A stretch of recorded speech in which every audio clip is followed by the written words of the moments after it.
আজি মই বনাব লৈছোঁ নৰসিংহৰ পাত আলু কণী। এয়া আমি কুকাৰত আলু আৰু কণী বইল হ'ব দিছোঁ।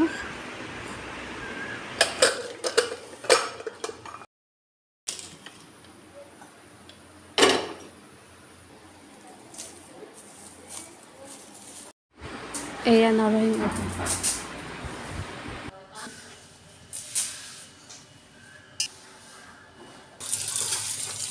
নৰসিংহৰ পাতখিনি এতিয়া ভালদৰে ধুই মিক্সিত পিচি লৈছোঁ। এয়া আমাৰ পিছা হৈ গ'ল। ৰসখিনি এতিয়া চেকেনাত দি ওলাই লওঁ। আলু আৰু কণীখিনি বইল হৈ গ'ল। এতিয়া আমি কেৰাহীটো পাতি দিছোঁ। তাত তেল দিলোঁ। তেল গৰম হৈ গ'ল। এতিয়া পিঁয়াজ দিলোঁ।